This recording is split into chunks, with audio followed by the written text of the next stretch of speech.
Coucou, petite nouvelle vidéo pour vous délivrer les messages de votre hôte et des guides. J'essaye de bien ranger les cartes pour ne pas mélanger entre les débuts, milieu, fin de parcours. Donc on va rentrer dans le vif du sujet et commencer par les débuts de parcours. Votre jumeau, donc que vous soyez chaser ou runner, hein, c'est en fonction de la personne qui regarde. Ça dit, mon mental occulte mes sentiments. Donc là, début de parcours, en général, il n'y a pas de runner début de parcours qui regarde. Donc là, ça va être plutôt toi, chaser, qui regarde. C'est ton runner qui dit ça. Mon mental occulte mes sentiments. Bon, ça, j'en ai beaucoup parlé dans les dernières vidéos ces derniers jours. Si vous regardez les 2 ou 3 dernières vidéos runner sur mon profil, hein, il y a runner dans le titre, vous allez voir que comment le runner a été éduqué et que, oui, bien sûr, sa merveilleuse toxique mama lui a appris à occulter ses sentiments parce que les sentiments, c'est pas utile, ça ramène pas de fric, donc c'est complètement inutile d'avoir des sentiments. Voilà, hein, c'est que, voilà, hein, des dollars, wow, le fric, c'est chic, freak out. Voilà, c'est comme ça, hein, c'est... Pourtant, elle n'est pas très lumineuse comme une boule de disco, Toxic Mama, pas du tout. C'est plutôt une pierre, elle, chez elle. C'est les soirées disco, c'est une pierre qui tourne. Mais, ouais, voilà. Donc, y aura beaucoup de chemin là-dessus. Chaser, si toi, tu m'écoutes, ton runner va devoir faire remonter son yin et son émotionnel en lui, puisqu'il est porteur du yang. Et toi, en contrepartie, tu dois travailler sur ton yang, équilibrer ton yang en toi, parce que toi, tu es trop yin, donc les deux vont devoir s'équilibrer. Donc la meilleure façon pour sortir de là, c'est de travailler sur ton yang en toi. C'est quoi le yang? C'est ta sécurité financière, ton autonomie financière, donc ne plus dépendre des billets ou de l'argent du compte en banque de papa-maman, réussir à te débrouiller toute seule quand il t'arrive des choses dans la vie, ne pas toujours être en train d'appeler au secours pour que quelqu'un vienne t'aider. Savoir poser des limites, savoir dire non et savoir ne plus laisser personne te piétiner, ne plus être une serpillière face à qui que ce soit. Ça, c'est le yang. Savoir taper du poing quand c'est nécessaire. Voilà, donc toi, chaser, tu dois travailler là-dessus en début de parcours si tu veux qu'un jour ton runner fasse remonter son propre yin. Voilà. Petit message des guides pour les débuts de parcours. Si cela vous rend heureux, cela n'a pas besoin d'avoir de sens pour les autres. Oui, en effet, que tu sois chaser ou runner, tu dois apprendre que tu dois faire les choses pour toi, puisque nous sommes sur Terre pour être heureux et vibrer le bonheur. Donc comment vibrer le bonheur si déjà tu ne fais pas ce qui te fait vibrer? Voilà. Et non pas faire les choses en fonction des autres. Sinon, ça veut dire que le regard des autres ou le souhait des autres passe avant toi. Ça veut dire qu'en haut de ta pyramide de priorité, c'est les autres qui sont avant toi. Donc ça, c'est pas possible. C'est pas possible. Ça veut dire que tu es dans le sacrifice.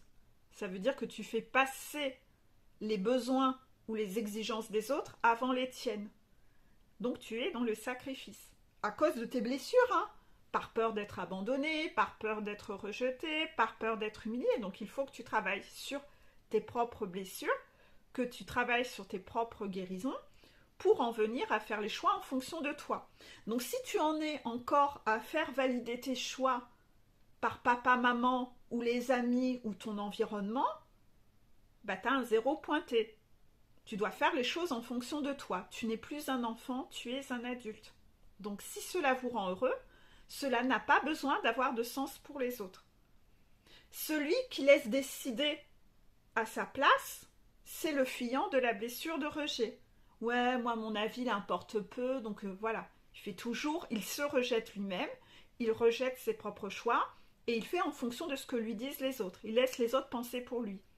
Et celui qui est dans la blessure d'abandon fait la même chose.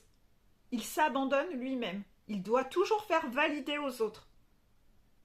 Donc parfois, lui, il arrive quand même à faire ses propres choix, mais en faisant valider aux autres constamment, ça vient quand même lui embrouiller la tête et l'influencer. Et comme il a peur d'être abandonné, ben, il se laisse influencer selon comment sa blessure d'abandon est encore trop forte. Voilà. On travaille un peu de lâcher prise aujourd'hui. J'ai décidé que ça serait sympa, contraction, parce que je trouve qu'en ce moment, dans les coachings, l'énergie de lâcher prise, j'ai l'impression qu'on vous fait beaucoup confronter à ça et ça bloque. Vous n'arrivez pas à être dans le lâcher prise. Donc, petit message, je m'efforce de comprendre mon fonctionnement émotionnel et mental. Nous ne sommes limités que par nos propres émotions négatives. En les décryptant, nous parvenons à les regarder en face et à nous en défaire. C'est-à-dire que quand vous êtes dans des émotions négatives, il faut regarder, ok, il s'est passé ça, ça m'a mis en colère, ça m'a rendu triste. Vous essayez de trouver ce que ça a provoqué comme émotion pas agréable. C'est toujours cet article sur les émotions négatives qui sont très importantes parce que ça montre que vous avez un point de souffrance. Je vous remettrai l'article avec le tableau de bord. Moi, j'identifie ça à un tableau de bord. Donc en fait, on va aller regarder ce qui se passe parce qu'il y a quelque chose à travailler, il y a quelque chose à comprendre. Si vous êtes en souffrance sur un sujet, la colère c'est une souffrance, hein. Si vous êtes triste, il y a quelque chose à aller décoder derrière. Parce que vous ne pouvez pas rester en masochiste dans la souffrance. La souffrance, ça veut dire qu'il y a un point à travailler, il y a un truc à dénouer. Donc c'est en fait, moi justement, en coaching, je travaille beaucoup là-dessus. Pour aller voir pourquoi vous êtes en souffrance. Il y a peut-être un angle de vue à changer, un comportement à changer. Qu'est-ce qu'il y a à comprendre? Parce qu'une fois qu'on va libérer ça, vous aurez moins d'émotions négatives. Donc au fil de votre montagne, on se sent tellement mieux. Moi, c'est ça que je souhaite, c'est que vous vous sentiez mieux à l'intérieur de vous. Et fort heureusement, c'est ce que je constate. Contraction. C'est que les gens qui sont en coaching avec moi, si vous suivez mes stories, je mets beaucoup de témoignages, eh bien, vous voyez que les gens se sentent mieux. C'est sûr. On va pas aller mettre une cloche et mettre un rideau sur ce qu'il y a de négatif. Non, on va aller regarder, on va essayer de comprendre. Pourquoi t'es pas bien là-dessus? Qu'est-ce qui va pas? On va essayer d'aller démêler les pelotes de laine pour voir pourquoi tu vis une souffrance derrière ça. Qu'est-ce qu'il y a à comprendre? Qu'est-ce qu'il y a à changer? Parfois, c'est juste voir les choses autrement. Et puis parfois, il y a quelque chose où on n'est pas aligné. On n'a pas agi comme il fallait là-dessus. Mais en tout cas, dans tous les cas, on se libère du négatif. Comme ça, dans notre vie, après, il y a tellement moins de négatif. Voilà. On lâche le négatif. Mais on ne lâche pas le négatif en positif toxique et en ne le regardant pas. Non, justement. On va y faire face. On va le regarder. Sinon, on résout aucun problème. On résout aucun problème. Si vous avez fait tomber un café sur... non, pas sur mon clavier. Je sais qu'il y en a 2-3 là, ils vont penser à moi. Sur votre tapis tout blanc par terre.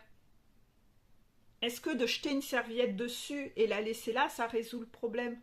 Ben non, il faut aller regarder en face cette tâche. Il va falloir aller la nettoyer. Sinon, votre tapis, vous allez faire quoi de votre tapis tout blanc? Ça résout pas le problème, en fait, d'ignorer le problème ou à chaque fois que vous allez passer, de faire ça. Ça résout pas le problème. Ça, c'est être positif toxique. Mais positif toxique, c'est très immature. Et méfiez-vous, hein, il y a beaucoup de méthodes de développement personnel qui prônent le positif toxique. Beaucoup de méthodes de communication en entreprise, au niveau management, qui sont très axées sur la manipulation et qui prônent le positif toxique et la manipulation. Et ça, par contre, c'est loin d'être juste. Hein. C'est loin d'être juste. On en reparlera. Hein. On va passer au milieu de parcours. Les milieux de parcours disent « Je suis perdu pour le moment ». Donc encore un petit nuage noir. « Je suis perdu pour le moment ». Donc oui, on sait, hein, monter la montagne, c'est y voir plus clair, sortir du brouillard, remettre les choses un peu dans l'ordre, changer son angle de vue. Donc c'est normal de se sentir perdu par moment. Quand vous vous sentez perdu, peut-être lancez-vous dans un coaching, une thérapie, ce que vous souhaitez, afin de justement y voir plus clair. Parce que peut-être que de là où vous êtes, vous ne savez pas du tout comment vous y prendre. Et vous avez besoin d'une aide extérieure pour vous aider à remettre du sens sur tout ça, en fait. Donc, je suis perdue pour le moment. Restez pas comme ça dans le brouillard. Hein. Restez pas comme ça dans le brouillard, il faut quand même avancer. Hein? Donc avancer, si vous n'arrivez pas, vous, à voir clair dans ce brouillard, demandez de l'aide extérieure pour vous aider à y voir clair. On va passer au message des guides. Votre valeur est non négociable. Votre valeur est non négociable. Là-dessus, je vous sensibilise énormément à ça en coaching. La purification de votre entourage qui ne respecte pas votre valeur, ça, c'est pas OK. Parce que cet environnement-là va devenir humiliant avec vous. Va vous faire du chantage. Quand vous ne faites pas ce que eux veulent que vous fassiez, ils vont être humiliants.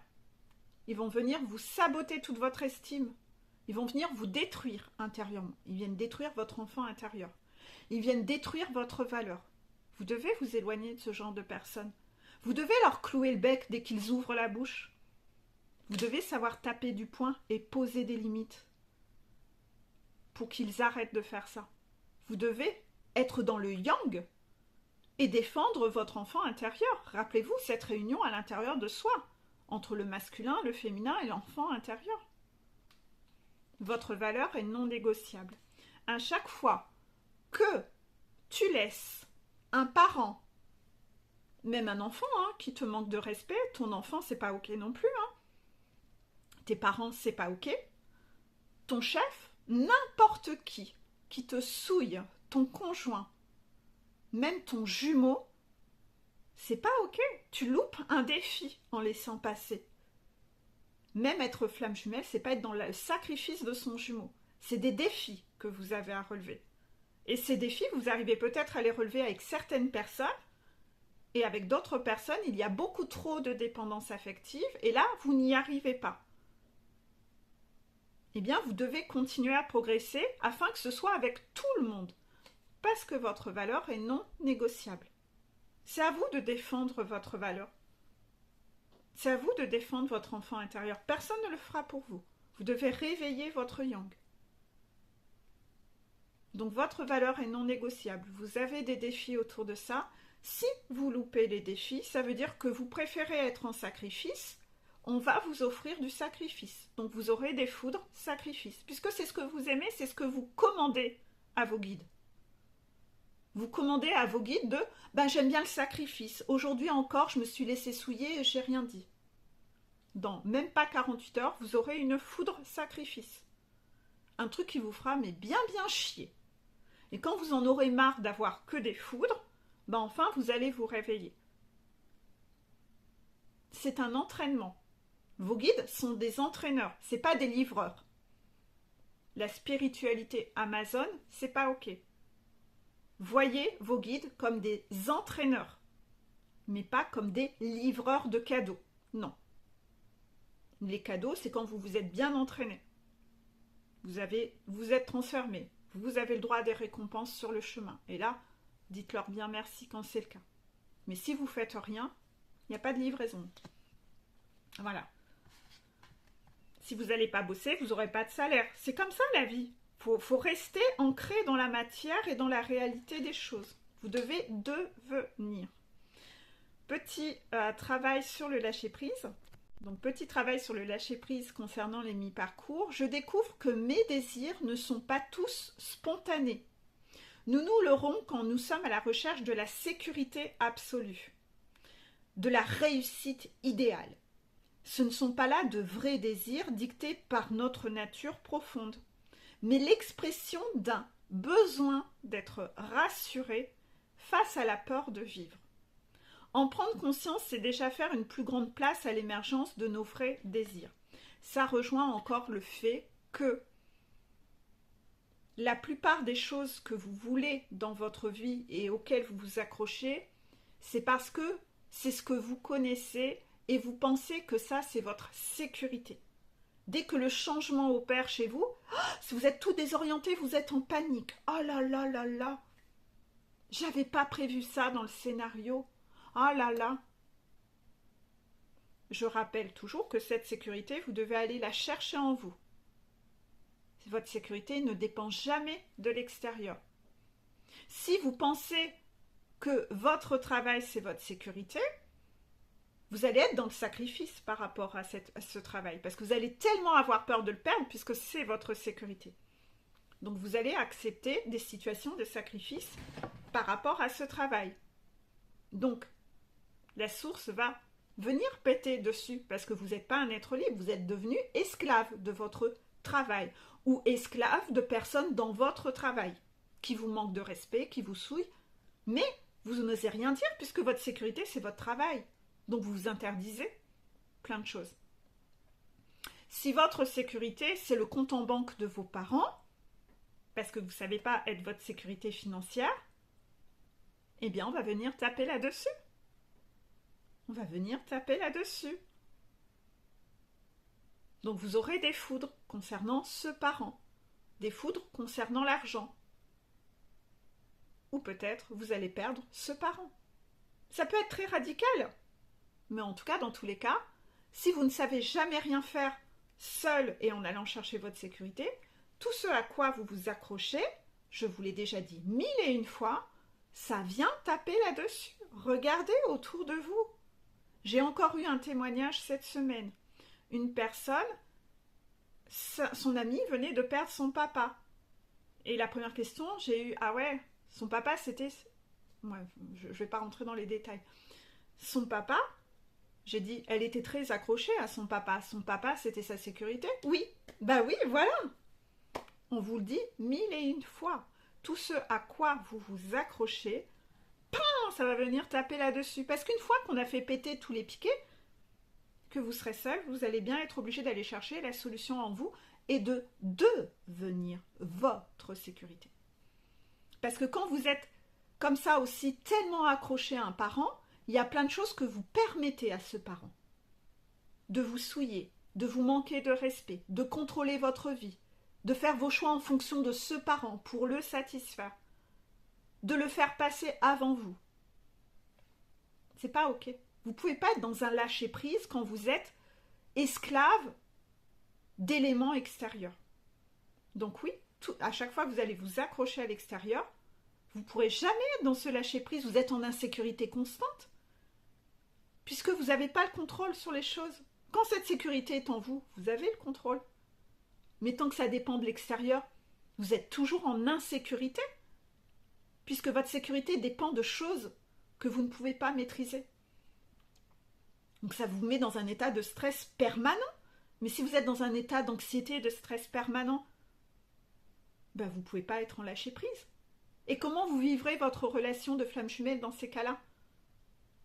Si votre sécurité, c'est votre jumeau ou votre jumelle, et que vous ne l'avez pas encore trouvé en vous, vous allez toujours être angoissé dans cette relation.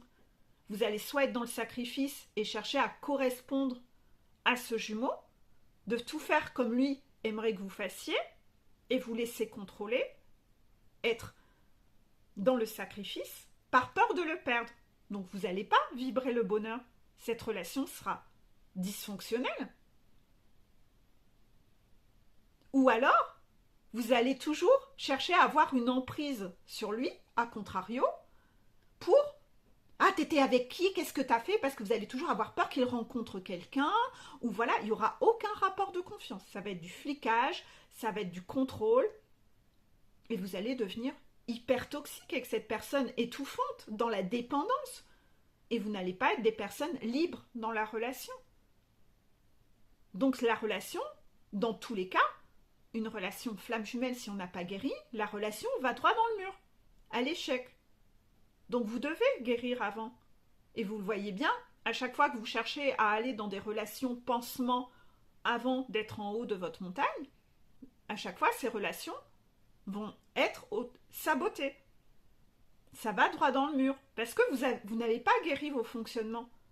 Donc qu'on vous remplace en face de vous, Pierre, Paul, Jacques ou qui que ce soit, vous agissez avec votre vieille méthode de crêpes pourries. Méthode de crêpes pourries, on a des crêpes pourries. Quel que soit l'endroit où vous allez faire vos crêpes. C'est la recette qu'il faut changer. Vous devez devenir. Voilà. Donc là, c'était pour le petit message pour les milieux de parcours. J'espère que ça vous aide, que vous aimez bien aussi ces petits messages-là, vous me direz pour le coup. Et on va passer aux fins de parcours.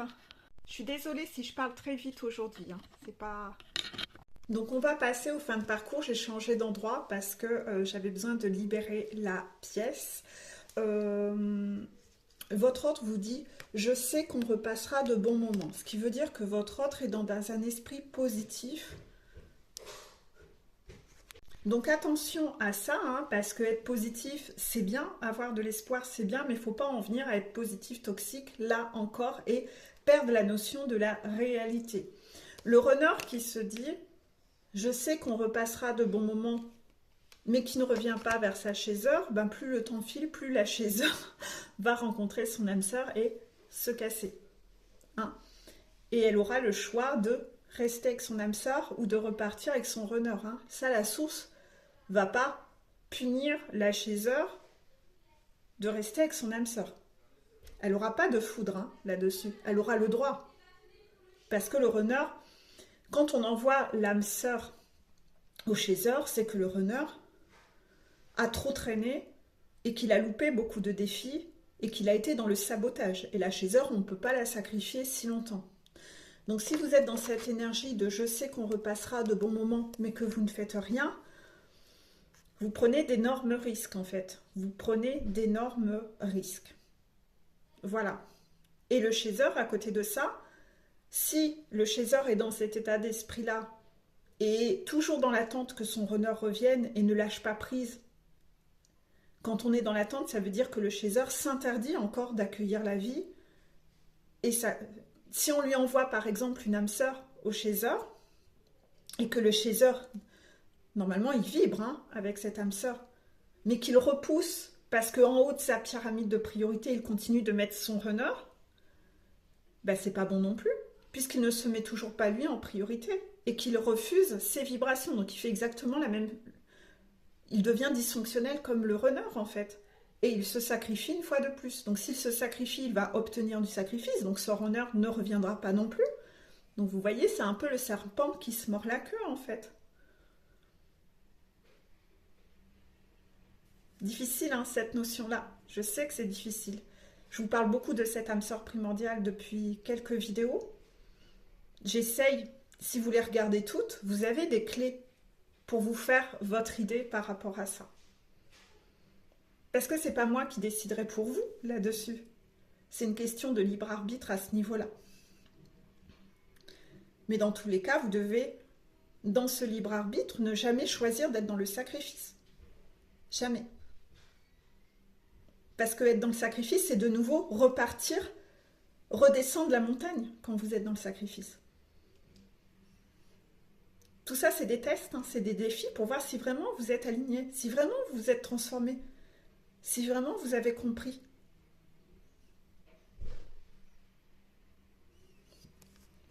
Et attention, il y a beaucoup de commentaires quand je parle des âmes sœurs primordiales où on me met des commentaires, on me dit « J'ai trouvé mon âme sœur primordiale ». Non, arrêtez, s'il vous plaît, arrêtez. 95% des gens qui me disent j'ai rencontré mon âme sœur primordiale, c'est pas votre âme sœur primordiale. Parce que vous n'avez pas fini de guérir.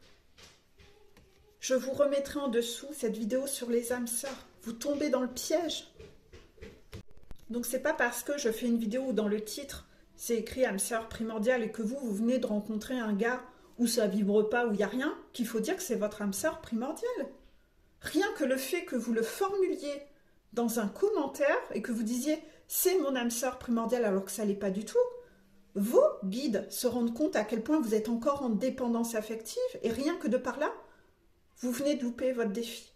Votre défi de savoir encore identifier qui est bon, qui ne l'est pas et en plus de savoir identifier à quel stade du parcours vous êtes. Vous vous voyez beaucoup plus avancé. Donc en fait, vos guides se rendent compte que Donc faites attention, hein. Le déni fait des dégâts en fait. Hein. C'est pas parce que vous allez écrire ça que vous allez vous persuader que c'est le cas, que c'est la réalité en fait. Vous allez vous en reprendre une. Hein. Soyez cohérents. Hein. Parce que si vous en êtes à penser ça, ça veut dire que vous ne travaillez même plus sur vous en fait. Vous retombez dans le piège. Vous allez revivre des épisodes, vous êtes trop dans l'ego là. Vous êtes trop dans l'ego. Il n'y a pas assez d'humilité. Vous vous voyez beaucoup trop loin par rapport à ce que vous êtes. Et rien que de ce défi-là, pam, vous en reprenez une. Vous prouvez que vous n'êtes pas prêt. Message des guides, la peur du conflit. Vous ne dites rien pour éviter le conflit, mais vous vivez en conflit constant en vous, avec vous-même, pour avoir décidé de vous taire. C'est ça.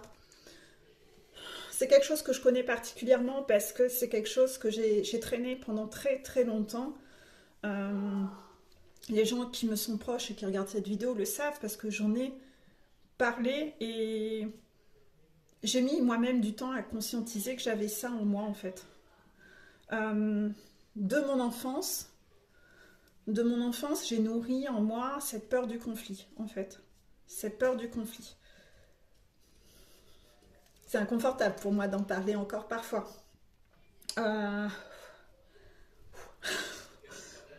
Non pas que j'ai envie d'en pleurer, mais ça me crée de l'angoisse d'en parler un petit peu. C'est que je m'étais faite une image de ce que surtout je ne voulais pas être. De ne pas du tout être ce genre de femme qui est dans le conflit. Parce que je ne voulais pas du tout être comme ça. Parce que moi, j'en ai énormément souffert, en fait. Ah ouais, bon. Bon, bah, je le raconte. On était parfois obligé de venir me rechercher à l'école tellement je vomissais, tellement ça me rendait malade, en fait. Donc, j'ai pendant très longtemps eu peur du conflit. Donc c'est sûr, hein, j'étais quelqu'un de très, très agréable, puisque j'avais toujours le sourire, je m'adaptais à tout le monde, j'étais pas compliquée, j'étais pas chiante. Je m'adaptais à tout le monde. Donc c'est sûr, hein, c'est très confortable pour tout le monde.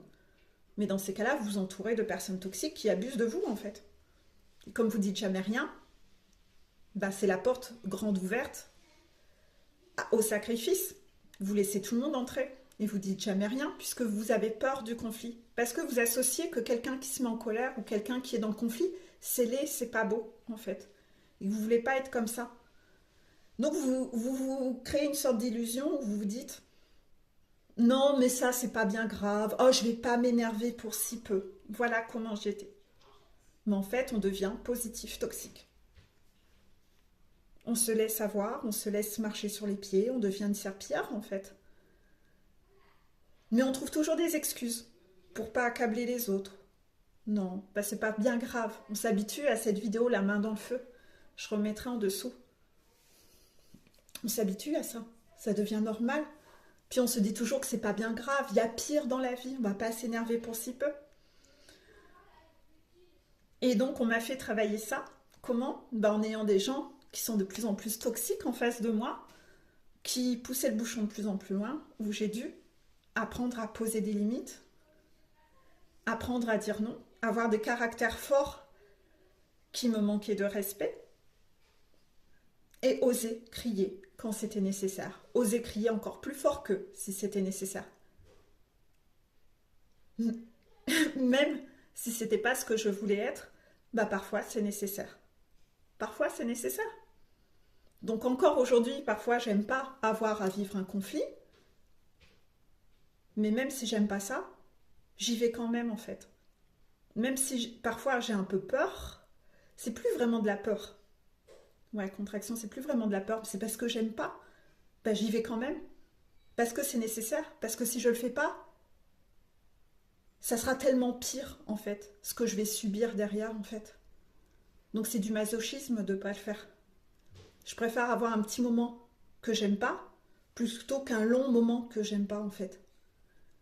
J'ai fait l'exercice de la balance, d'un point de vue masochisme. Dans les deux cas, j'aime pas. Il n'y a personne qui aime les conflits, à part les pervers narcissiques, ils adorent ça, c'est ce qui les nourrit de l'intérieur. Mais sinon, on n'aime pas. On le fait jamais de gaieté de cœur.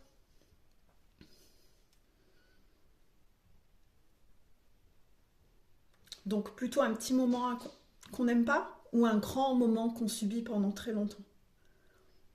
Faites l'exercice de la balance. Il est où le masochisme chez vous? Donc voilà, la peur du conflit. Vous ne dites rien pour éviter le conflit, mais vous vivez en conflit constant en vous, avec vous-même, pour avoir décidé de vous taire. Voilà. On va passer au dernier petit message de travail. Vous voyez, j'aime pas en parler de ça. Hein. C'est un peu difficile parfois de vous lancer, vous parler exactement de tout ce que moi-même j'ai traversé en fait. Je le fais par des petites bribes. Voilà. J'apprends à dépasser mes limites. Les moments de résistance ne signifient pas que nous sommes arrivés au bout du chemin, mais seulement au bout de ce que nous connaissons. La résistance ne nous montre pas la fin de la route, mais seulement un seuil à dépasser. Parfois, si vous êtes très négatif et pas assez persévérant, vous aurez tendance à penser que parce qu'il y a des petits cailloux sur la route, que vous devez prendre une nouvelle route, que vous devez prendre un autre chemin, que c'est pas pour vous, etc. Non. Parfois, c'est juste pour vous voir votre motivation, c'est peut-être un seuil à dépasser pour vous pousser à sortir de votre zone de confort.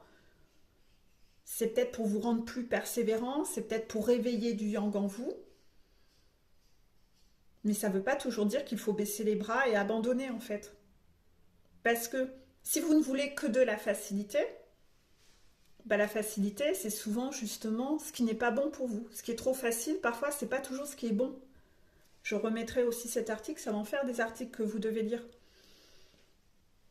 Par contre, en effet, si à chaque fois, il n'y a que des obstacles dans cette voie, c'est peut-être qu'on vous demande d'arrêter, d'aller dans ce chemin.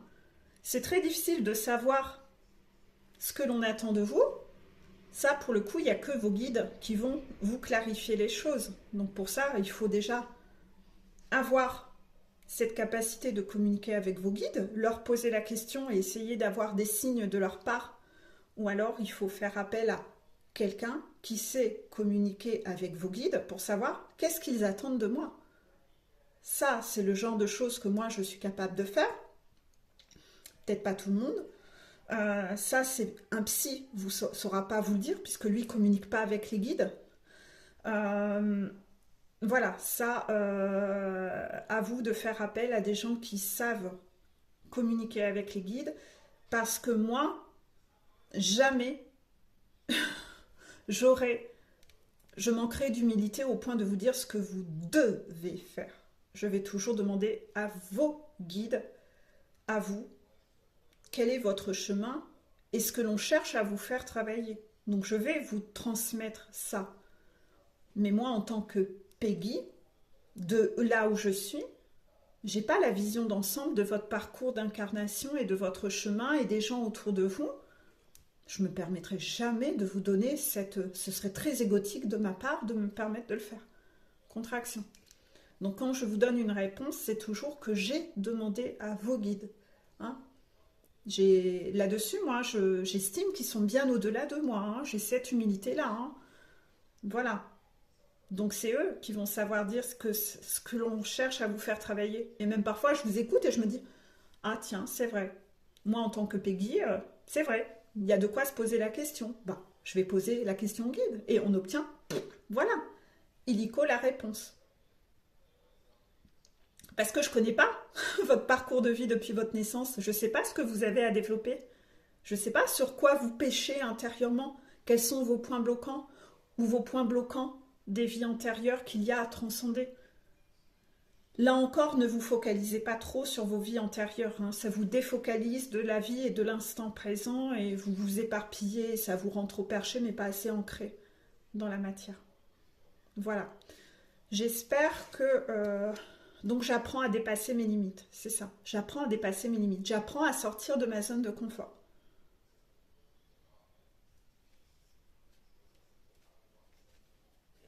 C'est tout? C'est tout. Bon, voilà, j'espère que cette nouvelle vidéo vous aura plu et vous aura apporté des petits messages. Je vous fais de gros bisous. Pour les coachings, ceux qui veulent se lancer en coaching avec moi, hein, il faut me contacter sur mon Facebook Messenger en privé. De toute façon, je vous conseille tous de me suivre sur Facebook parce que c'est là où je mets le plus d'articles. je fais déjà beaucoup. Donc, commencer à avoir 10 000 réseaux où à chaque fois je recopie mes articles partout, ça me prend un temps fou, ça me gonfle en fait. Je vais pas vous le cacher, quoi. C'est déjà pas mal ce que je fais, donc voilà. J'ai un petit temps d'attente désormais, désolée, pour les nouveaux qui se lancent, c'est-à-dire que je lance, je prends 4 nouvelles personnes par semaine. Lundi, mardi, jeudi, vendredi. Je travaille pas le mercredi, c'est le jour où je suis avec mes enfants. Lundi, mardi, jeudi, vendredi. Donc je prends une nouvelle personne par jour. Et après le reste, c'est mes coachings habituels, hein, qui suivent leurs cours. Donc par rapport à ça, j'ai un petit peu d'attente. Voilà, je suis arrivée à mi-juin. Donc si jamais vous projetez de vous lancer avec moi, mais que vous aimeriez commencer vite, pensez à réserver avant et je bloque dans mon agenda qu'au paiement de l'abonnement du premier mois, même si je prends en date la date où on commencera réellement, mais au moins je veux un versement parce que j'ai eu des personnes qui bloquaient des créneaux et après un peu feu follet, très encore dans le yo-yo, pas investi. Oh là je suis en reconnexion, j'ai eu des nouvelles de mon jumeau donc j'ai plus besoin de travailler. Oh, c'est que t'as rien compris au parcours flamme jumelle, toi. Donc voilà, il y a des gens après ils ghostent, hein, aussi, il y a des chasers qui ghostent comme ça. Donc voilà, c'est maintenant j'attends d'avoir un versement pour bloquer le créneau dans mon agenda. Voilà. Donc il y a un petit délai d'attente, j'en suis navrée, mais bon, je trouve que je reste dans le raisonnable par rapport à d'autres. On m'avait dit parfois qu'il y a des gens, ils sont à 3 mois de délai. Bon, je l'estime que moi, 2 semaines, ça va. C'est pas énorme, mais peut-être que ça va augmenter avec le fil du temps. J'en sais rien, moi je me prends pas la tête. Je suis en total lâcher prise. Pour l'instant, on me demande de continuer à prendre des personnes, contraction, parce que voilà. Donc je prends, mais voilà, maintenant il y a un petit temps de délai. Voilà, c'était tout ce que je voulais vous dire. Je vous fais de gros bisous et puis à bientôt. Allez, bisous, bisous.